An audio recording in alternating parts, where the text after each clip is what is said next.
Okay, this is that call with Claire Jordan. Um, it's currently raining, and it was, I believe, also raining when I made this call. The very, very beginning of it, there was some stuff about her situation with the human trafficking that started here in Tillamook.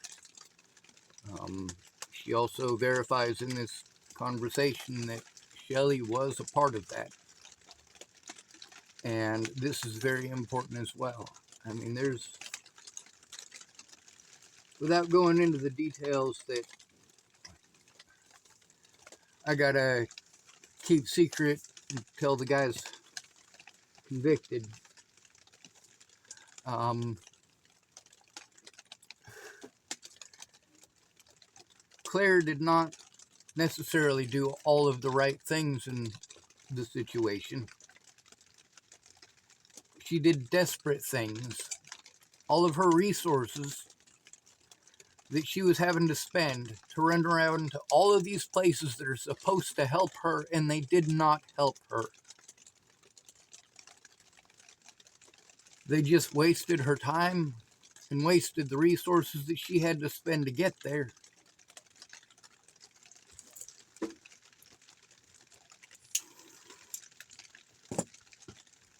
There's also a lot of the people that she talks about. I know these people. A lot of these people are actually recorded on my YouTube channel. I don't have a friend or family member who tries to understand me or my situation or what's going on here. But the people who don't like me, they've got a lot of time on their hands. And they'll spend a lot of time going through and finding their favorite parts of videos where I'm having a mental breakdown over people threatening to kill me and threatening to kill my sister and threatening to kill my niece in the worst kind of way. They stopped threatening my friends when it turned out I didn't actually have any. I had people who wanted to pretend, they wanted to argue on Facebook. That's what they wanted. They wanted attention. I sent them actual evidence so that they would know I was telling the truth. And they did know I was telling the truth. But did they share that evidence? No, they did not. Did they share it with the police? No, they did not. Did they go in with me to turn it in or make the calls with me to turn it in? No, they did not. And the same thing with Claire. Also, I want to mention that Tillamook is weird. Like it's KKK town. It's also very Republican. Um, it's not the best place to be a girl, that's for certain. If I was raising a girl, I would not raise her here.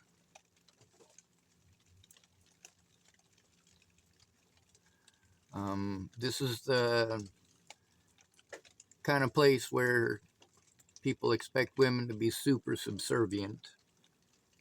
You know, those, cartoons and stuff that make fun of the Mormons and how horrible they are and all that. Like, this place very much approaches that. Like, I've never seen a place that is so creepy as far as the situation with women goes. Is that they keep alerting my predators or forcing me to go to my predators to get help. I'm still being sent back to care. Right now, you know how you get a controlling husband who has control of all of your stuff? Well, basically, I'm in that position with care. They have access to my mail. Some of the stuff that, is in my name is, using some of their information.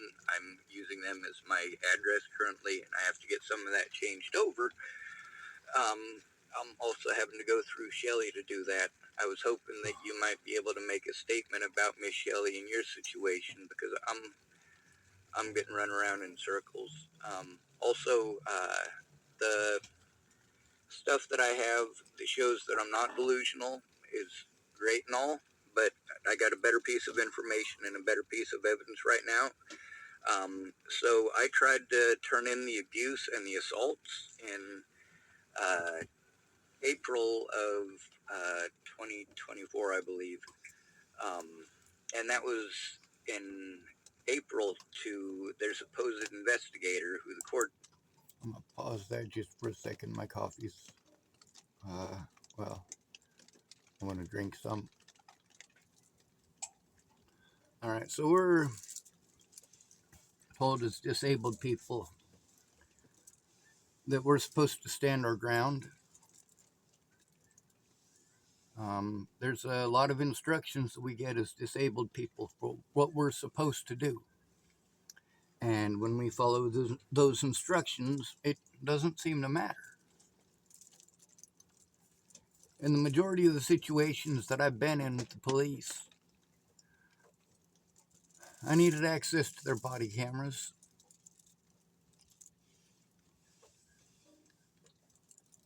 I needed to show what was actually going on. They were lying to the media intentionally.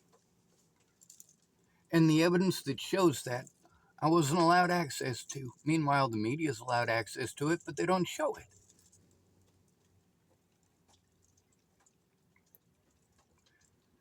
From the very beginning, all right from the very start, this was an abuse case against me for having a mental breakdown while stranded in fucking Virginia. You don't insist on going out with somebody on their birthday and getting them presents and knowing what kind of cake they want. You don't do that stuff if somebody's stalking you. The stuff that Natalie claimed to try to pretend that I was stalking her, the parts that were true, happened in Virginia, and she used them out of context. One of the things that they didn't put in there is that I was bullied into going there, basically. Not bullied, what did Leslie Carter call it? She called it emotional bullying. Emotional, God, what's the word? I can't remember. Emotional something. It's,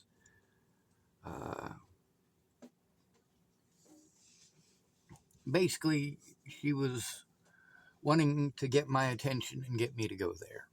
And when she said that she was going to end her life if I wasn't already on the road, well, she drove her friggin' car into a telephone pole.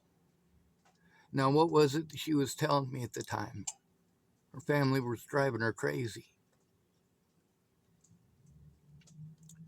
No matter what people did to her, they wanted to blame everything on heroin. And also, she was put on opiates because of the way she messed up her leg. You can also see in the messages between Natalie and I, we were friends. It wasn't a stalker thing. But no, that's not what you do, is it? You don't show the context, although the context is the most important part of a court case, isn't it?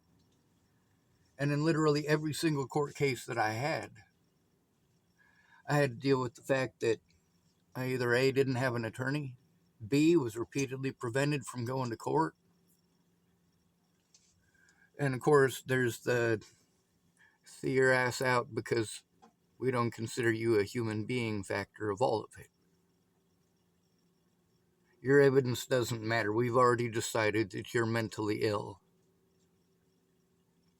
Police officers already decided that they weren't going to look at any evidence or hear my side. What they were going to do is slander my name and try to frame me for crimes I didn't commit. And then they failed at that.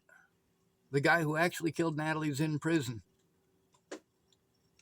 The guy who actually raped her is her dad, and he's still walking free so far as I know. But I don't go asking where he's at.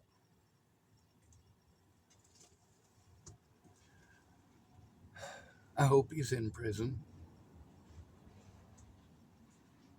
It told me that I needed to turn this stuff into. And then they state very specifically why it is that they were treating me like I was delusional and schizophrenic in their post a month later where that very same lady, where they were pretending like I threatened to kill her, all the stuff that I sent her is literally threats against me. That guy who came at me with the bat, yeah, I sent her at least 2 or 3 different situations where he had threatened to kill me.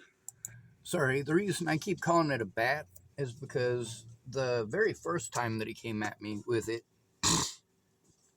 it was pretty dark and he was swinging it at me like it was a bat. I knew that it wasn't a bat, but it when I envision it in my head, I see him swinging it at me because that was what was going on. So it's the way that he was using it is the reason that I was calling it a bat, but it was a pipe. And he was super drunk, and he was so drunk that the first time he swung at me, he was about 40 feet away. The second time he swung at me, he was about 30 feet away. Um, when he swung at me over by my car, and mind you, he swung at me 4 times. I had to reach into my car and pull out my pepper spray off my seat and point it in his face. Now, because my car door was busted, I was able to open the car door pretty quickly, and I was able to reach into my car, and as I reached into my car, that bat went over my head. I was lucky that my pepper spray was right on my seat. I didn't even have time to arm it. I pointed it at him and told him to get the hell away from me. He was still yelling at me, but he backed away. And I had to try to call the cops over this situation, even though the cops had already arrested me for improper use of 911 for trying to turn in abuse. Not just abuse by the people who were assaulting me, but also by the police and the people at CARE, the people at Tillamook Family Counseling Center. This is a small community. These people have known each other for years. And you definitely don't want to be the one to be a whistleblower in a town like this. Well, you don't really want to be a whistleblower anywhere if you have to turn in cops. These mandatory reporters refuse to look at evidence, and cops just talk over me. They don't give a shit. They're going to send me back to CARE, send me back to TFCC. TFCC got busted committing a lot of crimes against me, but nobody's looking at it. Claire had the same issue, but she also had to deal with her children being human trafficked. Not okay. There was also a situation where he was throwing stuff at me. So they were continuing to pretend that I was delusional and also pretending to be victims because I literally sent them screenshots and evidence. You know, the stuff that I sent you where that guy was saying that he was going to send pictures of his cock and my niece's gutted chest. Yeah, like they're literally still after the 3 psychological, well, there's actually 5 altogether that say that I'm not schizophrenic just from my 15 months in jail, but I only have access to 3 of them. But you know, I suppose I should have made this a short call because you know, but also I haven't gotten to talk to you in a whole week, and I miss you. You're my socialization. You know, just because I'm autistic doesn't mean I don't have socialization. You know, social isolation kills us. You should look up the effects of social isolation. And that's also a type of abuse against children, against the disabled, and against the elderly. You know, locking somebody in a room is not the only way to socially isolate somebody. When you guys think about human trafficking, you only think about one type.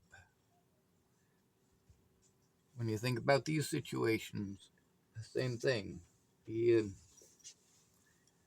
have this idea in your head from the movies that you watch. You guys want to pretend that I'm delusional because I'm autistic, but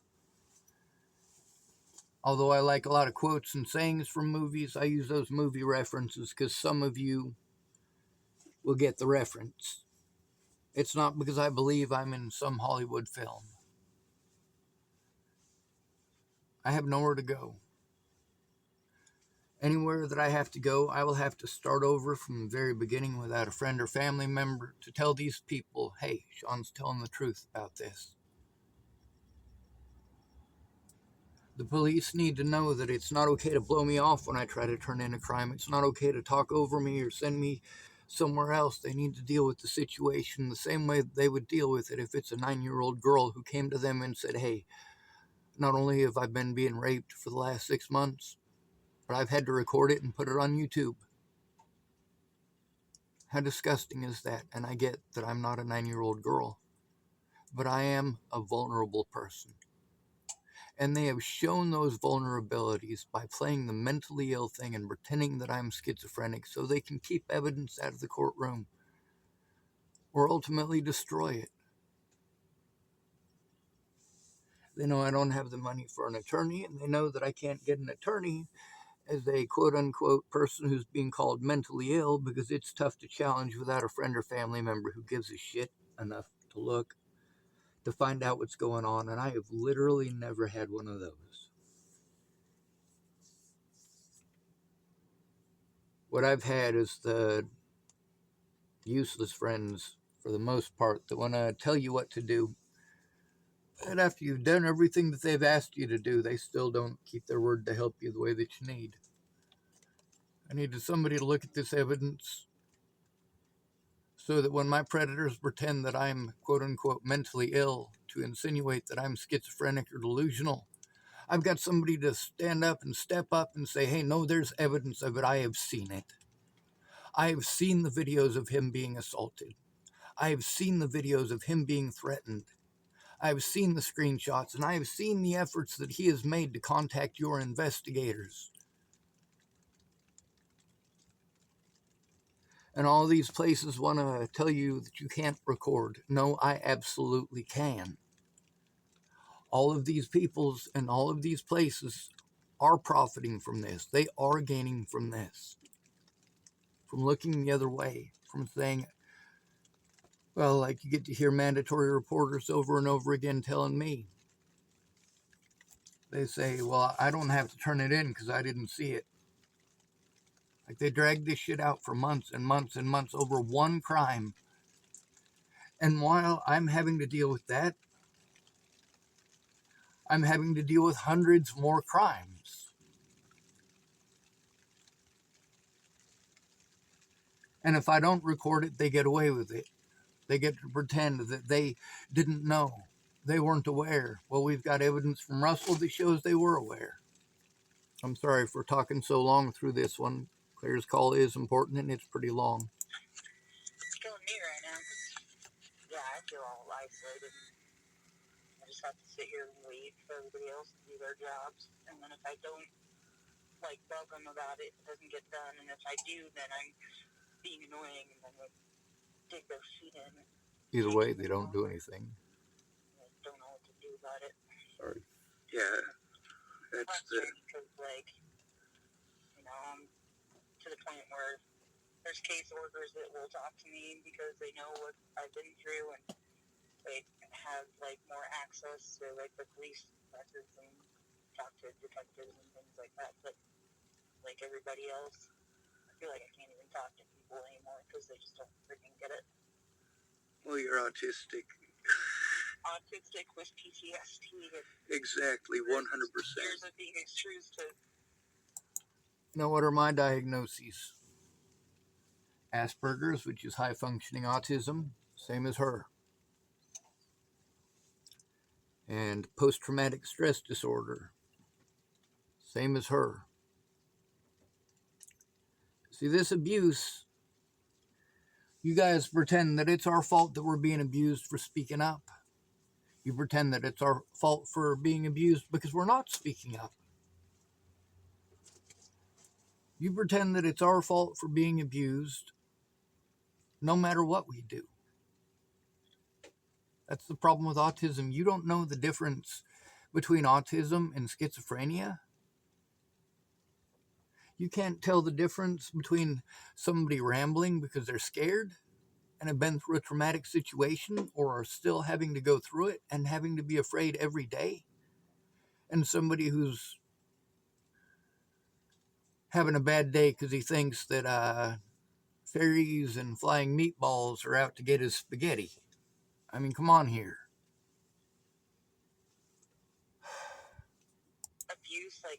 emotional or physical, and then being told I must have deserved it somehow. Or we get talked over when we try to turn it in. It's your fault for being there. You got a choice between. I shouldn't have talked over there.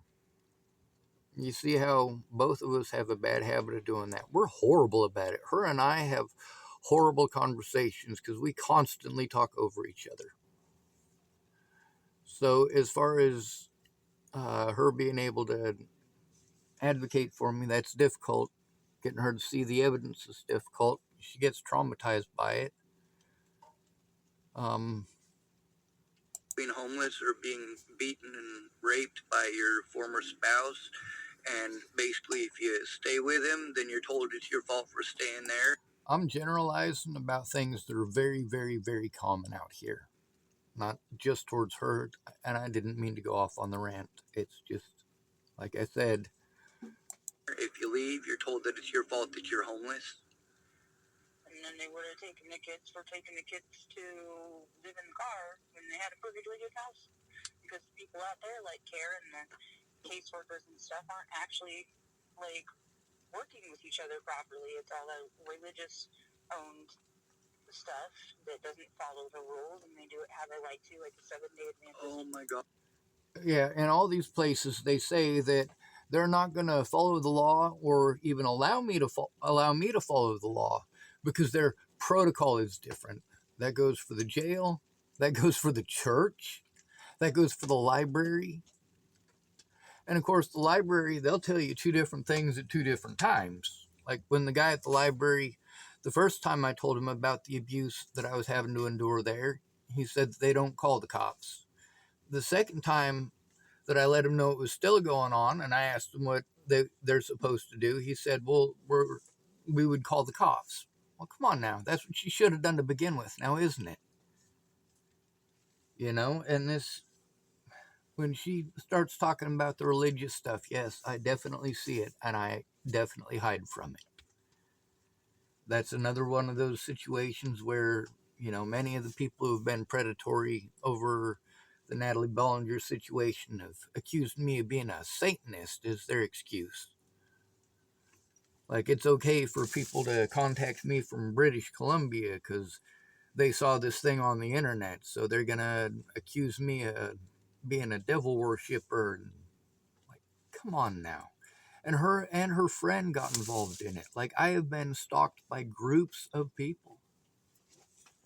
I've also got evidence that it's groups of people that work together to do this stuff. And of course, you can't just say that. It sounds crazy. I saved evidence. My evidence will also help Claire against Care, against Shelley, against John Holland. Like, these are things that, well, it might not have been John Holland in specific the last time we were speaking because there's several Johns we've had to work with. In many of these cases, we get overwhelmed by the number of people we're sent around to. It should have been plain and simple. We turn in a crime to the cop take it seriously, but no, they don't. And the Seventh-day Adventist Hospital and the staff there, they don't take mandatory reporting seriously. It results in me being assaulted. When I went there, I asked for them to pull my health records because I was having a hard time communicating, and I wanted my brain scanned, and I wanted full blood testing to see what the hell I'd been posing with and everything. And they're like, oh, we can't access Epic. And I'm like, then I'd like to see your medical license because you're not an actual doctor. And she's like, well, just a minute, and left the room. And I had to wait for like an actual MD that was on call to show up. Somebody that was actually licensed. And he told me that I needed to get the hell out of there and then come back for the kids because what was killing me. I also want to state for the record that she does have a verified IQ of 141. That's 99th percentile. It's considered very superior, and that is exactly what the person with the letters behind their name wrote down on her papers. We're going to end up with me dead. Well, just trying to get the kids out at the same time. At least half a dozen people here have very similar stories to yours, and, well, a lot more than that, but the only ones that they're going to listen to are the ones that are not schizophrenic. And this is the issue, is that about half a dozen people, other than you and I, were treated like we were schizophrenic when we tried to turn in abuse. And the situation was with all of us that we were forced into homelessness. So the situation was a very scary situation. At least two of the other people are autistic as well, by the way. Yeah. They can't keep treating autism like it's schizophrenia, but the evidence that I have against both TFCC and CARE shows that even after realizing that Natalie Bollinger's situation was real and not a delusion, they continued to pretend that everything that I said was a delusion. The courts still... We've actually posted that up on this channel. We went through it and we showed the comparison with all these notes. There's also the recording with Russell that is on this channel that shows that picture is very real, that it was a picture of me and it was about Natalie Bollinger. He doesn't remember in specific what it said. That helps to show bias. It also shows that that picture existed. There's also evidence from Shelley admitting that she shredded that picture. Well, that's not okay. That's evidence that CARE and their bias and their unprofessionalism. And it also shows that they were aware that Natalie Bollinger was not a delusion.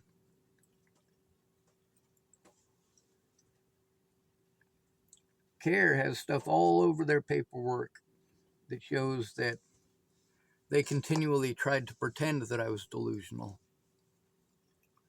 And, well, mental health check after mental health check and multiple mental health specialists overwhelmingly have stated that I am neither schizophrenic nor delusional and that this abuse is happening. It is ongoing.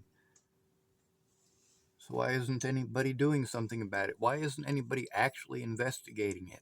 Why am I sent to the people who refuse to investigate and even harmed me and retaliated against me for speaking up? And I have to go to these people to try to turn in the abuse? That's insane. And Claire had to do the same thing. No matter how horrible stuff that Claire did to me, there's people who did way worse for way less. She went, when her kids were human trafficked, okay, she did what she needed to out of desperation to rescue her kids from hell. God bless Claire Jordan. Continued to play that. The DA is in trouble right now. I'm not sure if you knew this, but he was on the news just a couple of days ago. So that's another series that I was trying to turn in that is on my YouTube channel. Anybody can go back and see that I was trying to turn them in. But in court, they wanted to keep my autism specialist out of the courtroom. They wanted to make sure that she couldn't testify, basically. And also,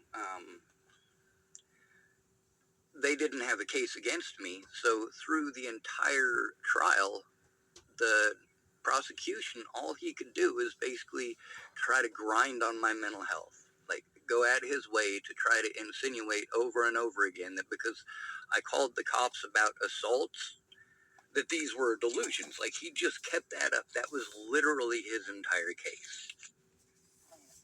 So, like, he pushed. By the way, Claire, I've sent her videos of the assaults. I've sent her a lot of different evidence. This is stuff that is, well, a lot of you guys talk about how these government folks should be, what's the word, transparent, completely honest. You see what happens when I am transparent and completely honest. Thank goodness a lot of the rules have changed. I'm allowed to show proof that these things are happening. That through the entire thing, my attorney wasn't doing anything about it. He literally, while we were having my trial, he was sitting there on the screen on his computer. He was looking at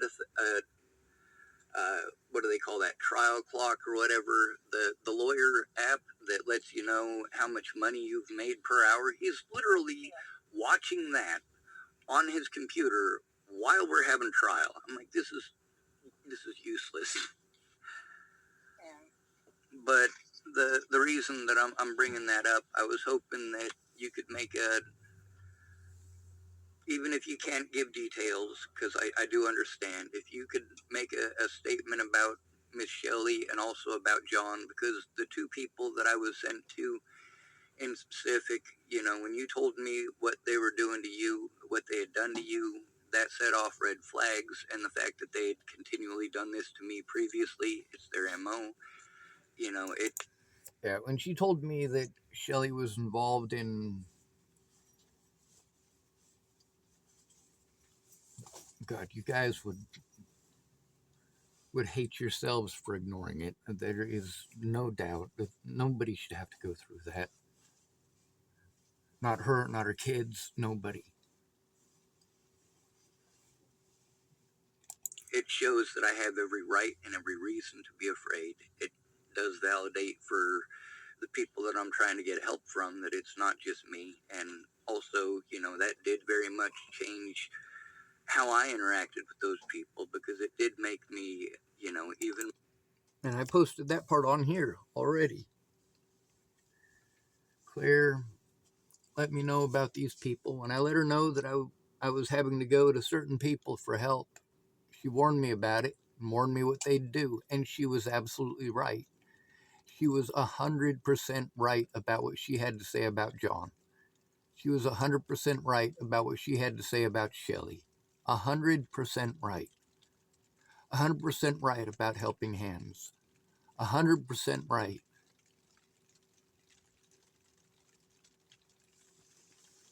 I knew to expect these things, but I hoped for the best and I tried for the best. And in the end, they all proved Claire Jordan to be 100% right about the abuse. Her children were trafficked across the country. And the places that she was sent for help took advantage of her, abused her, and put her in situations where people were able to, capable, and did commit heinous acts. But she basically has to let those things go because right now she has to fight to put these goddamn predators away that made this shit happen to begin with. More apprehensive. We're only 10 You know minutes what I'm into the saying? video. Well, I didn't mean to do that, but it's rightfully so because Rightfully they have big happy smiles on their face and they act like they do all kinds of stuff. And there's people that really listen.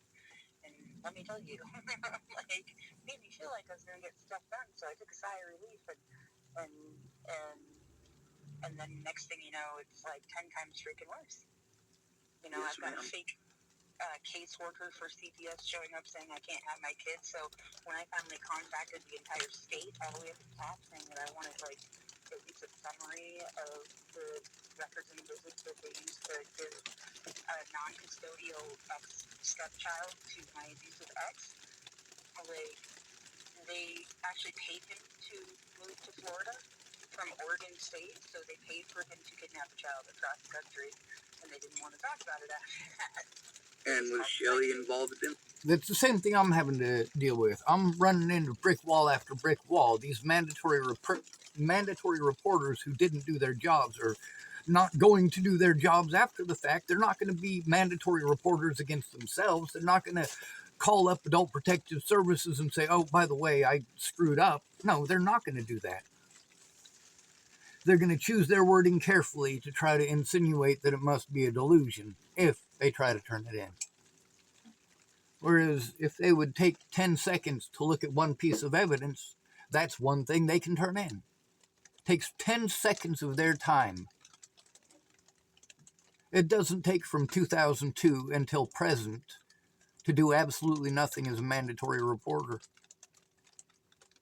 And the fact is, you can tell by Claire's bullshit. It wasn't just Claire. It wasn't just me. It was her children, for God's sake. That? Yeah. All right. I just wanted to make sure because, you know, that Yeah, is something. There was a guy, and I could Let probably me look it up in my back it up a email. little bit here. A non-custodial stepchild to my abusive ex. Like, they actually paid him to move to Florida from Oregon State, so they paid for him to kidnap a child across the country, and they didn't want to talk about it after that. And was Shelly involved in that? Yeah. All right. I just wanted to make sure because, that is something. There was a guy, and I could probably look it up in my emails, my old emails, that said he was CPS, and it turned out that there was no CPS involvement, no state-regulated CPS anyway. Yeah, they refused to write it down and pretend it didn't happen. The only call they had was from me saying, why did you let him take AJ? Because if she's not his kid, I have full custody and I have for her whole life. That's kidnapping. And they didn't take me seriously. They just said I was strung out and tried to make me participate in Narcotics Anonymous. And I was like, I've never done hard drugs in my life. Like, I don't understand what's going on here. I can't have a bed in a homeless shelter unless I participate in like AA and Narcotics Anonymous, and like they actually have a program. Let me explain this. What they have here, they have helping hands, and you have to get somebody at care to put the word in so that you can get a bed out there at Helping Hands. At Helping Hands, they have a lot of different people that are predatory, including a few people that work there. Not necessarily predatory sexually, but predatory nonetheless. They're taking advantage of disabled people and people in vulnerable positions to make a profit. And it's a very scary situation. Then they have AA meetings and NA meetings there, and you have to go to, I believe it's 4 or 5, I think it's 4 AA meetings or NA meetings per week. So that's 16 of them per month. This place is way out in the middle of nowhere. It's actually out by the jail, which is over by the Air Museum, and all of that is way outside of town. So, like, there's so much going on, and you have to go to these places for help, and this is what they're trying to shove you into: housing, housing, housing, housing. So I got to go through all of my evidence, and I have to try to turn it in. Meanwhile, I can't work on it there because, well, they're going to have a bunch of meetings, and I have things I need to do, and I can't. Then I come into town to try to get away from all the BS that's out there and some of the predators that I know that are there. And I come into town, and the people who are running the AA meetings are literally in the library parking lot trying to score drugs. So I'm also having to deal with the fact that the majority of the people there are either drug addicts or schizophrenics or both. You don't have any privacy. You don't have a locker with a lock on it. So you've got a bunch of drug addicts that can steal your stuff at any point in time. And I got a lot of important electronics that I had to purchase in order to record the fact that this abuse is actually going on. It's insanity. I have to worry that they're going to go pawn that stuff off for a fix. They can go into town whenever they want, get fucked up in town, come back into the place, all blitzed out of their friggin' gourd, and it's fine, apparently. Set up through care where there was like a rehab situation out there at the homeless shelter. But it was also set up to where you could stay, what was it, like 3 days a week on in there, or 4 days out, or 4 days in and 3 days out every week if you were just homeless. And so I was doing that, and then there would be like nights where it's like, well, this would be my 4th night in a row, so I'm going to go sleep at the rest stop and I'll be back tomorrow. And they'd be like, you disappeared and you weren't here by curfew and you haven't been participating in Narcotics Anonymous. And I'm like, why would I? It doesn't make any sense to me. I've never been a part of that scene, ever. So one of the other things they push is they want you to sign a piece of paper there, because this helps to validate the situation and to get them more money. They want you to sign a piece of paper there that says that you're a drug addict, that you're there for drug or alcohol treatment. I was like, I'm not signing that. I'm not here for drug or alcohol treatment. And even though they were insistent, no, I wasn't going to sign it. If I'm required to go to your stupid meetings, I'll go to your stupid meetings. But I'm not going to pretend that I'm a fucking drug addict for you shitbreaks. Scary is it having to spend those nights in parking lots and rest areas? That's super scary because, like, you never know who's calling, especially rest areas. Like, you don't know where they're coming from, but there's a bathroom right there. So, it's either scarier to, like, find somewhere where I can hide my car and I can walk into it and, like, hunker down so nobody can see me and then get left alone. But then, how far is the nearest bathroom? And I'm a girl, so, you know, I can't go pee on a tree. Like, I And gotta if you find an do, actual. you might get charged as a Indecent exposure or peeing in public or something like that. yeah. Don't take a shit on the sidewalk, but humans get ticketed and minor jail time for taking a piss. Like this is something that is super embarrassing. Major problem for the homeless. In most areas, if there is a bathroom, there's only one bathroom. And a lot of times, those bathrooms are occupied by drug addicts. And they vandalize the bathroom over and over and over again, and people like me don't have access to it. I used to go down there and clean it up and put toilet paper in it when they had the porta potty down by the stream. But now, the closest bathroom is actually on the care property, and that's like 7 blocks from here. But I'll go ahead Maybe and more. talk about it. There's one time where I was like having heat stroke, and I finally got somebody to call 911, and these firefighters showed up, and they started making fun of me. And they were like, what do you need? And I was like, I'm having heat stroke. I need water and a pack of ice for the top of my head to cool my brain off. And, like, I was being very clear and short with how I said things, but they just laughed and they're like, well, if you don't want our help, then we'll just go. And I was like, well, I need to pee really bad. So, yeah, that's very dismissive of the situation. And, this is something that we're used to. We have to be used to. But these are horrible experiences when you're having a medical emergency. When I was in Virginia, I was severely dehydrated. That was on my birthday that I got that dehydrated. Natalie and Alicia both knew it, and our messages show it. It doesn't matter, though. I had to be afraid of being treated like this. The stuff that she's describing. That kind of behavior. You can trust your kids with a doctor, but you can't trust your doctor with a homeless person. I'm going to tell you that. They're very dismissive. They treat you like drug addicts, and it is very rare to find a doctor that don't. How dare you be homeless? And I need an ice pack and water. And they just sat there and, like, tormented me until I pissed my pants on their badge cams. The police and the firefighters.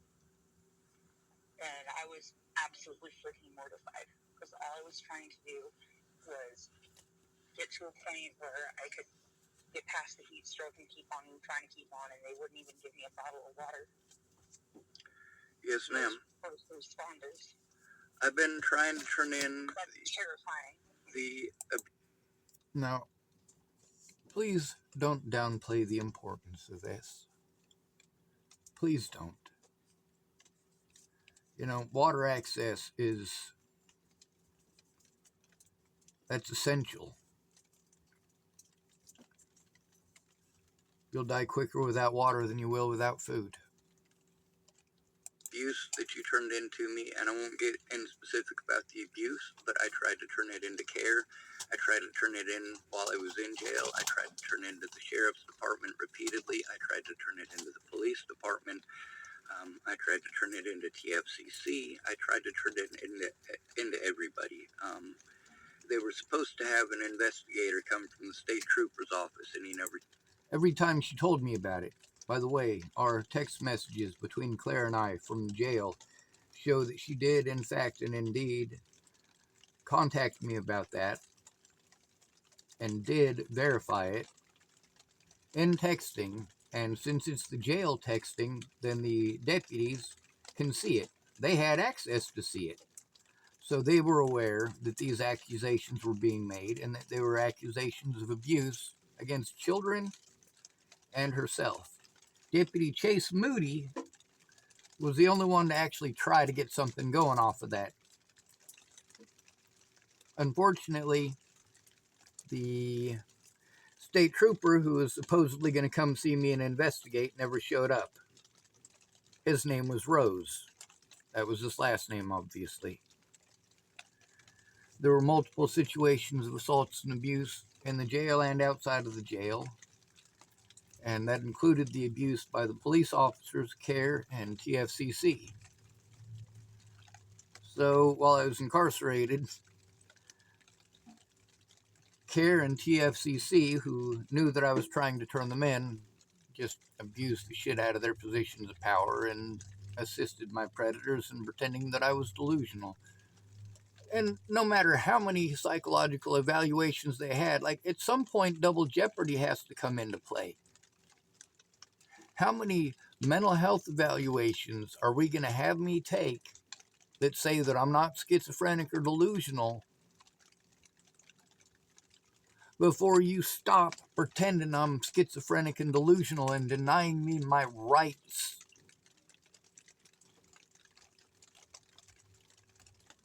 Once? Is once enough? No, it wasn't. Is twice enough? No, it wasn't. 3 times? No. How about 4? No, that wasn't enough either. How about 5? Try 5 times in 15 months. I was in there for trying to protect myself from a predator, a man who had tried to sexually abuse somebody, and also tried to kill me. Like the shit that he was swinging at me and the stuff that he was throwing at me could have killed me. So yeah, Claire Jordan's words are super important. She's not some schizophrenic blaming it on Puff the Magic Dragon and CIA alien brainwave rays from the Unicorn Galaxy or some nutty squirrel shit like that. Showed up. He was also supposed to investigate some of the abuse against me and never showed up again. So I have a lot of the evidence of the efforts, and they're not allowed to destroy some of that evidence, which is great. So Tillamook County Sheriff, when I first tried to leave. Sorry, she's talking about the sheriff, but it's obviously raining and it's tough to hear her voice. I have noticed that the phone does tend to pick it up better. The phone hears it better than I do. So it is slightly amplified when it's this close. It just, anything beyond like 50 feet, it basically muffles. I don't know much about microphone technology or any of that crap, so I don't know why it is that way. One of you guys might know. It's really not important, except for the fact that it's kind of a pain in the ass when people are screaming at a distance. When they're up close, like Andrew Wolnez, oh yeah, you can hear that. You can definitely hear that. Got me at the county line, turned me around, and told me to go back to your husband. right. I was like gonna just go up to Garibaldi and like park in right across from that old convenience store that's like Kingsfield Beach and pretty, and it has little water taps and stuff. So I was like it's super desperate, you know, like go to the bathroom. There's a convenience store that I was nice to them. So sometimes She had no social network here, but her husband did. So that social network, well, they used their friends, basically, friends with badges, friends in positions of power, to obtain funds, a substantial amount of funds, to human traffic Like, this is not something that should be happening.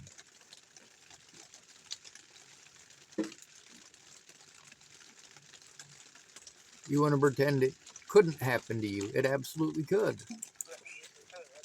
Well, they destroyed my car while I was in jail. I figured I'd say that just so you were aware of it. Yeah, you told me about that. Okay, I wasn't sure because there's a lot of people who I tell them stuff and they forget, and then later on they make decisions, and then they go, "Oh, well, you never told me that." Or sometimes I don't tell them. I just assume I did because I've told almost everybody else when I try to tell the story. So I mean, it's one of those things. Um, I got one more question before I let you go. And I don't have to let you go. You can talk for as long as you want. Just keep in mind it might end up posted on my YouTube channel. The stuff at the beginning, I'll make sure I do proper with that. But the situation. And I did. I did not post it up. It's pretty important information, and yeah, there's things you don't do. This part here is the part that she thought was okay to record and post up for you guys to hear. So we're 17 minutes in, and we're 51 minutes into the recording. We didn't get far, and we got, let me see, it says, we'll go to the very end, 1 hour, 34 minutes, and 52 seconds, so it's a significant amount.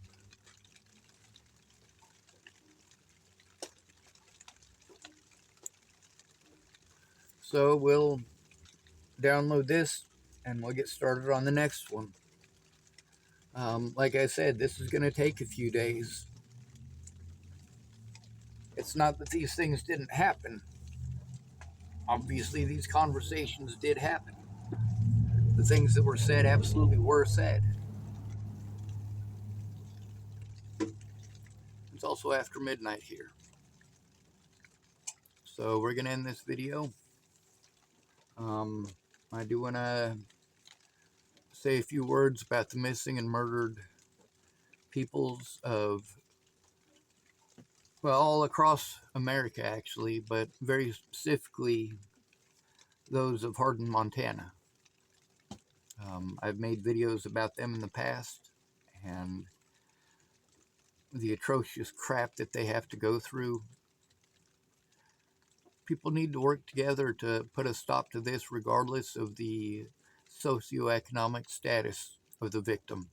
It shouldn't matter if the victim is of a different color or a different gender. Please help.